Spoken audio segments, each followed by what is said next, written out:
Welcome to episode 5 of Write Your Novel from Start to Finish. We're about to start actually getting into chapter 1, and subsequently we're going to be talking a lot about act 1 in the next episode. But I think right now is a really good time to just pause and make a couple of decisions that are going to influence how you write your novel. So the first decision you need to make, I think, is you need to decide whether your novel is going to be written in present tense or past tense. You're going to have to stick with one of those, okay? Present tense has the benefit of feeling more immediate. It has the benefit of putting the reader in a particular moment. Past tense is essentially putting everything in the past, right? I mean, that's kind of obvious, but the whole point of past tense is basically saying this story already happened. With present tense, it's more like this story is happening, and there's definitely a movement towards more present tense narratives right now, especially in genre fiction. It's always been true in literary fiction. Present tense has been pretty popular for a long time, but it's becoming more prevalent in genre fiction. If you feel uncomfortable writing in the present tense, then just write in the past tense. Use past tense as sort of like your go-to, okay? There's also a future tense. Don't do future tense. Nobody wants to read future tense. You will do this, you will do that. Don't do that. So let's talk about point of view. In other words, narration, okay? So you have a choice between a first-person narrator, a second-person narrator, or a third-person narrator, all right?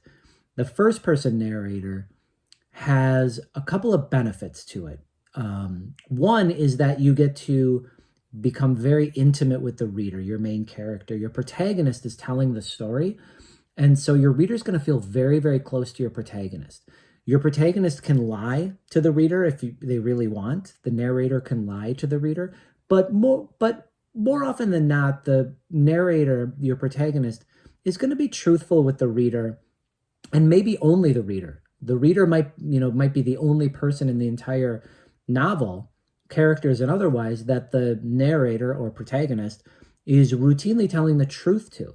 And that can create some pretty powerful and dynamic moments in the story. The first-person narrative feels very, very close. And if you feel like you have a very good voice, like you're very good at writing voice, the first-person narrator is a great option for you. So if you read a lot of stories that involve very interesting characters, when it goes into first-person narration, it's really easy to distinguish that character from everybody else in the book, okay? If you're not good at this, if you feel like your strength is not letting a natural voice come through onto the page, and it's not some people's strengths, then don't do first-person narration. Don't even think about it, okay?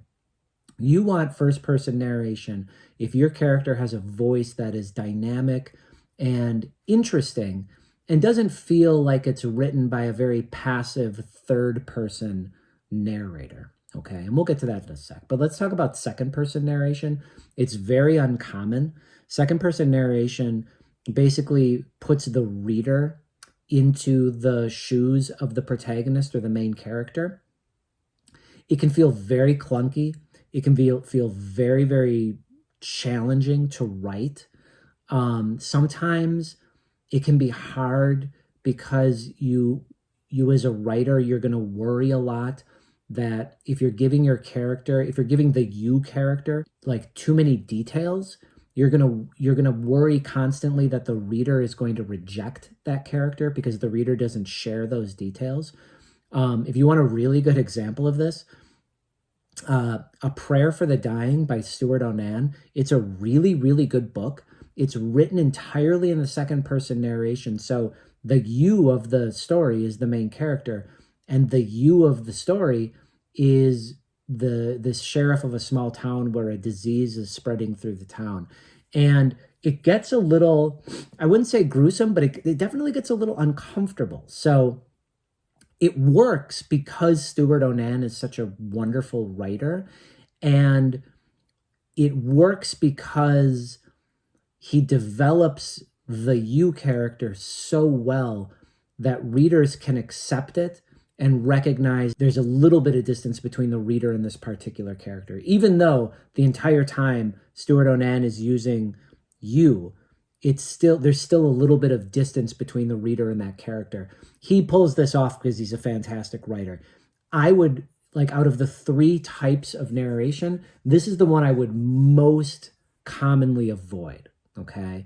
Unless you really want to challenge yourself. And keep in mind, like, not only are you going to be challenged to create a second-person narrative that works, you're going to have to create a second-person narrative that's so good that an agent or an editor at a publishing company thinks that it's worth publishing, that it's marketable, and that is a challenge in and of itself, okay? So let's talk about third-person narration. There's 2 types of third-person narration. The first type is omniscient narration, and then the second type is limited omniscient narration. So let's talk about omniscient narration first. Basically what this means is that your narrator is sort of like this godlike figure in the sky telling this story. And your narrator can get in the heads of everyone. Your narrator knows everything that's going on. Your narrator can go anywhere in this world and tell the story of whatever's happening. So this one is really good if you want to, if you just want to write a story and you don't want to worry about setting rules for yourself about whose head you can get in. Some mystery writers, for example, like to use limited omniscient narration because it makes more sense from the perspective of the genre. And I'll talk about that in a sec. But when it comes to omniscient third-person narration, what you're doing is you're essentially freeing yourself to go into the heads of any of the characters in your story. You are allowing yourself to tell the story from anyone's perspective, to move anywhere in this world. Keep in mind, that's way different from first-person narration, where you're completely limited to the main character who can only tell about their experiences, right? There's another type of third-person narration called limited omniscient narration, all right? And with limited omniscient narration, what this basically means is that your godlike narrator can only get in the heads of certain people, all right? So maybe it's only 1 or 2 characters that you can tell the story from. So in the first chapter, I might tell the story from the perspective of Sam. And in this chapter, my narrator, who is a third-person limited omniscient narrator, only gets in the head of Sam and follows Sam the way a camera might follow one character in a movie.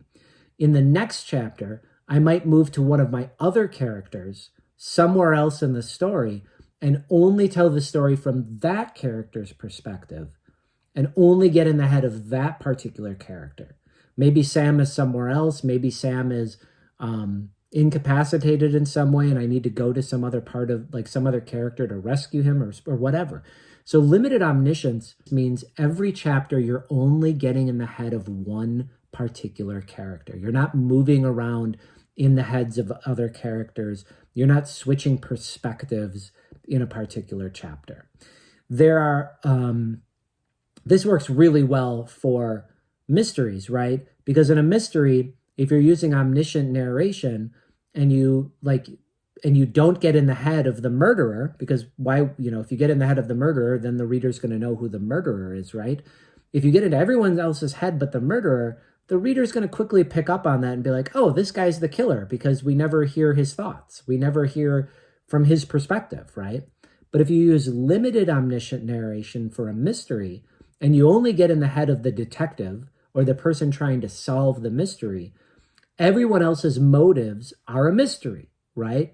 And that adds to the tension. That makes the mystery more interesting, and it makes it a lot easier to write the mystery, right?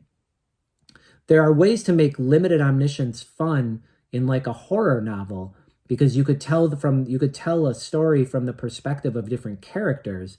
And if a character dies at the end of the chapter, if the character is killed by the monster, you can just switch over to another character's perspective in the next chapter. You couldn't do that with a first-person narration, right? If you're doing first-person narration in a horror novel, we know a couple of things right off the bat. One, we know that we're only going to stay in the perspective of this one character, which kind of limits what you can do in a horror novel. And two, just as importantly, if it's told in the past tense, we know that the hero got away. We know that the hero survived everything because they lived to tell the tale, right? So these choices are going to actually play a huge role in how you approach the first part of your book. You got to make these decisions ahead of time, and you absolutely don't want to switch as you're going. There's a lot of mysteries, especially right now on the market, that are switching between limited omniscient third person and first person narration, and they feel really clunky. Like I think you should try to avoid that. That seems to me like it might potentially just be a fad, and it also feels very uncomfortable as a reader who's read a lot of first person narrations and a lot of third person narrations. The mixture is kind of weird. So what I would recommend doing is pick one type of narration, okay? If you're not sure, stick with limited omniscient third person. That should be like your default, okay? Pick a tense. And again, if you're not sure, I strongly recommend just using past tense because it can feel more natural to you from a storytelling perspective. And then the other thing you want to do before you get started with chapter 1 is make sure you fill out some character questionnaires for any of the other characters involved in your story, okay? This will be a great thing to have if you're writing the first chapter or you're writing the second chapter and some other characters pop up, and if you haven't thought them out before they pop up in the story, what you're going to find is that it's really hard to imagine them doing things in the story if you don't know who they are. They're just going to feel very flat. They're going to say very flat things that don't really have anything to do with the story. They're not going to be interesting in any way, and they're just going to kind of exist in the story. They're going to feel almost like placeholders, okay?